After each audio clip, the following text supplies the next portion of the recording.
नमस्कार, मैं हूं विक्रम उपाध्याय और आप देख रहे हैं इलेक्शन मंत्रा। अब चुनाव लगभग समाप्ति की तरफ है। केवल अंतिम पेज का चुनाव रह गया है। सरकार किसकी बनेगी, इस पे अभी से चर्चा होने लगी है। इसी में सबसे बड़ा सवाल ये आता है कि क्या प्रधानमंत्री मोदी अगर फिर से सत्ता में आते हैं तो क्या पीओके भारत का हिस्सा होगा। ये सवाल इसलिए उत्पन्न हो रहा है कि पीओके में लगातार विरोध जारी है और पाकिस्तानी सेना और वहां की सरकार लस्त-पस्त हो चुकी है।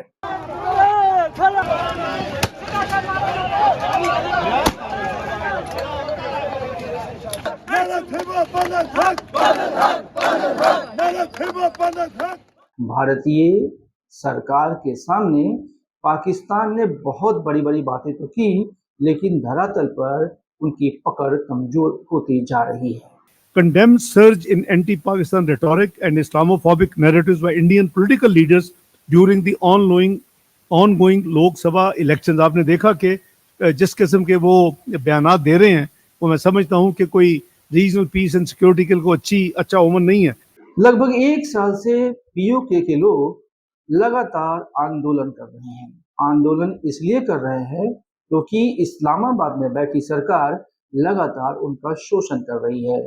उनकी नदियों का पानी पनबिजली के लिए इस्तेमाल तो कर रही है, लेकिन उनसे बिजली बिल बहुत ही महंगे रेट पर वसूल रही है। गन्ना और गेहूं दोनों इस क्षेत्र में होते हैं, लेकिन लोग आटा के लिए तरस रहे हैं। जब सब कुछ समाप्ति की तरफ लोगों ने देखा तो पीओके के लोगों के मन में एक गुस्सा फूट पड़ा। हमारा एक पुरमन जो था धरना स्टार्ट था कई दिनों से, मीडिया इस चीज का गवाह है, पब्लिक इस चीज की गवाह है कि हमने कभी भी रोड बंद नहीं की जब से हमारा धरना स्टार्ट था। और ये कल रात से आप देख लें, जबकि हम बारहा हुकूमत को ये मैसेज दे रहे थे कि हमारी मीटिंग होनी है 2 तारीख को, आजाद कश्मीर की कोर कमेटी बनी हुई है, उसमें हम चार्टर ऑफ डिमांड फाइनल करेंगे, वो हम हुकूमत को देंगे। वो चाहे जैसा भी वज़ीर आज़म स्टेट का वज़ीर आज़म है, हमने वो उसी को मुतालबात अपने पेश करने थे। हाँ, उसके बाद अगर वो नाम मान दे उसके बाद बात देखी जाती क्या होना है। हमें ये समझ नहीं आ रही कि हमारे पुरअमन एहतजाज को इन्होंने आज पुरतशद्दुद क्यों बनाया, इन्होंने लाठीचार्ज क्यों किया, इन्होंने आंसू गैस शेलिंग क्यों, हमारे गैस की शेलिंग क्यों की, इसकी इनको जवाबदेही करनी पड़ेगी। पूरे मई भर जबरदस्त आंदोलन हुए और वहां कई तरह की हिंसा भी देखी गई।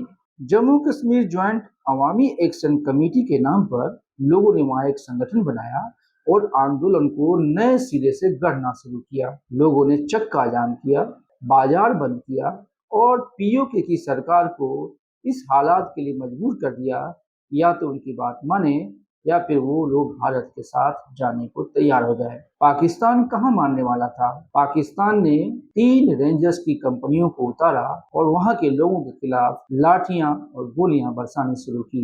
लोगों ने भी प्रतिकार किया और देखते देखते एक पुलिस अधिकारी जिसका नाम सब इंस्पेक्टर अदनान कुरैशी था, वो भीड़ के हत्थे चढ़ गया और उसकी मौत हो गई। पाकिस्तान की सरकार ने लगातार यह कोशिश की कि किसी तरह से इस विरोध को दबा दिया जाए, लेकिन मुजफ्फराबाद और मीरपुर में लगातार हिंसा भड़कने लगी। इस्लामाबाद में एक जोरदार मीटिंग हुई। प्राइम मिनिस्टर शहबाज शरीफ, राष्ट्रपति आसिफ जरदारी सब ने मिलकर लगातार यह कोशिश की कि किसी तरीके से पीओके के लोगों को शांत किया जाए। देखते देखते 23 अरब रुपए की एक सब्सिडी की घोषणा की गई और यह समझाने की कोशिश की गई कि पाकिस्तान की सरकार उनका बड़ा ध्यान रखती है और उनकी मांगों को मान ली गई है।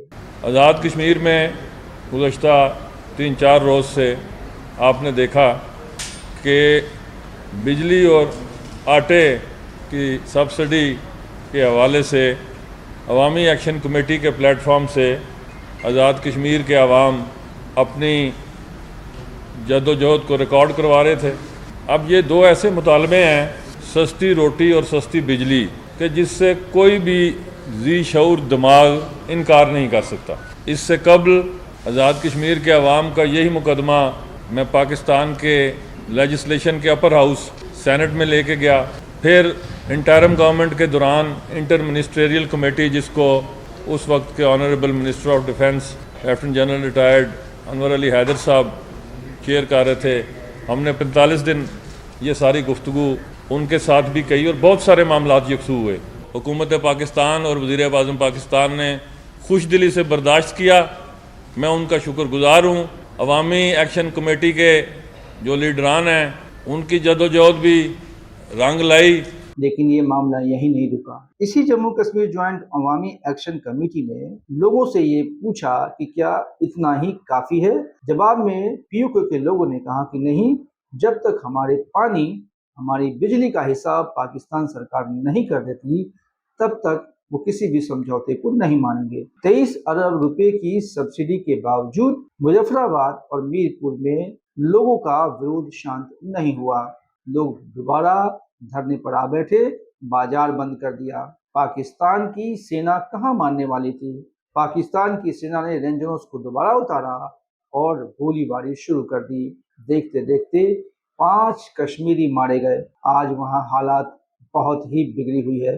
घर घर में पाकिस्तान के प्रति आक्रोश हुआ है। उस आक्रोश में सेना भी है। लगातार लोग सेना के खिलाफ आवाज उठा रहे हैं। इसी से उम्मीद बनती है कि भारत के साथ पीओके के लोग मिलना चाहते हैं, क्योंकि भारत में जो कश्मीर है उसका जो विकास हुआ है पिछले दिनों, जिस तरह से लोगों की इच्छाओं और आकांक्षाओं के अनुरूप विकास का एक बड़ा इंफ्रास्ट्रक्चर बनाया गया और लोगों को दिखाया गया, तो उससे पाकिस्तान में जो लोग रह रहे हैं, खास करके कश्मीर में जो लोग रह रहे हैं, उनके मन में एक आशा जगी है कि अगर भारत के साथ वो मिलते हैं तो वो सदियों से जिस तरह की व्यवस्था झेल रहे हैं, जिस तरह की सेना के बूटों के तले रौंदे जा रहे हैं, शायद उनका वो दिन समाप्त हो जाए और उनके अच्छे दिन आ जाएं। अब चुनाव पे आते हैं। भारत में अगर दोबारा एनडीए की सरकार बनती है, मोदी प्राइम मिनिस्टर बनते हैं, तो उनकी आकांक्षा पूरी होने की पूरी संभावना रहेगी, क्योंकि भारत ने पहले ही कह दिया है किसी भी हालत में पीओके को नहीं छोड़ सकता। एनडीए का रिकॉर्ड है और एनडीए की सोच जो है, मोदी सरकार की सोच जो है कि कश्मीर को देश के साथ इंटीग्रेट कैसे किया जाए, कश्मीर की डेवलपमेंट इसको हम कैसे और आगे बढ़ाएं। और कश्मीर और उल्टा आप देखते हैं कि 370 के साथ कौन चलाना चाहता था इसको, किसका हित था इस पे, तो ये भी देश के सामने बहुत क्लियर चॉइस। आजकल थोड़ी बहुत बातें पीओके पे भी चल रही हैं, वहाँ कुछ आपने देखा होगा कि कुछ घटनाएं भी हो रही हैं। अब मोदी सरकार जो है, हमारा मत इस पे बहुत स्पष्ट है। पार्लियामेंट का रेजोल्यूशन है, हम बहुत क्लियर हैं कि पीओके जो है भारत का अंग है। It is part of India, it was always part of India, it will be part of India. क्योंकि हमारे संविधान में और हमारी संसद में, खासकर हमारी संसद में इस बात का प्रस्ताव पारित हो चुका है कि पीओके भारत का हिस्सा है। गृह मंत्री अमित शाह ने लगातार चुनावी भाषणों में यह कहा है कि पीओके भारत का हिस्सा होगा। कांग्रेस पार्टी, मणिशंकर अय्यर और फारूक अब्दुल्ला इंडी अलायंस के नेता कहते हैं पाकिस्तान का सम्मान करो। अब भाई राहुल बाबा, आपको पाकिस्तान का सम्मान क्यों करना है? तो वो कह रहे हैं इनके पास एटम बम है, पाक ऑक्यूपाई कश्मीर मत मांगिए। मैं आज कौशाम्बी की जनता को पूछने आया हूँ, ये कश्मीर जो पाक ऑक्यूपाई कश्मीर है वो भारत का है या नहीं है? जोर से बोलो, है या नहीं है? अरे राहुल बाबा, आपको डरना है तो डरिए एटम बम से, हम नहीं डरते हैं।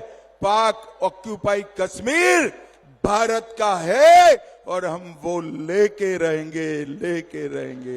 उनके साथ राजनाथ सिंह ने भी यह बात दोहराई है कि पीओके के लोग भारत में आना चाहते हैं, भारत से मिलना चाहते हैं।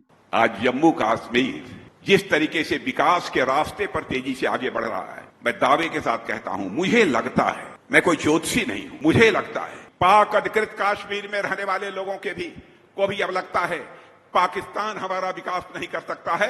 विकास यदि कोई कर सकता है तो भारत ही कर सकता है, प्रधानमंत्री मोदी ही कर सकते हैं। और शायद पाक अधिकृत कश्मीर के रहने वाले लोग भी ये कहेंगे हम अब भारत वाले कश्मीर के साथ जाना चाहते हैं, यानी भारत के साथ जाना चाहते हैं। वैसे पाक अधिकृत कश्मीर का जहां तक प्रश्न है, हम तो वो हमारा था हिस्सा, आज है और कल भी पाक अधिकृत कश्मीर हमारा रहेगा मेरे बहनों भाइयों। दूसरी तरफ अगर इंडिया गठबंधन जीतता है तो मामला अलग है। मणिशंकर अय्यर खासकर यह बात कहते हैं कि भारत को पाकिस्तान की इज्जत करनी चाहिए, क्योंकि वो एक परमाणु संपन्न देश है। ये कि वो भी एक सॉवरेन मुल्क है और कि उनकी भी इज्जत है, और उस इज्जत को कायम रखते हुए आप उनसे जितनी कड़ी बात करना चाहते हो करो, लेकिन बात तो करो।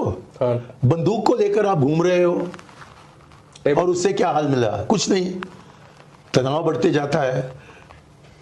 और कोई भी पागल वहां आ जाए तो क्या होगा देश का? उनके एटम बॉम्ब है।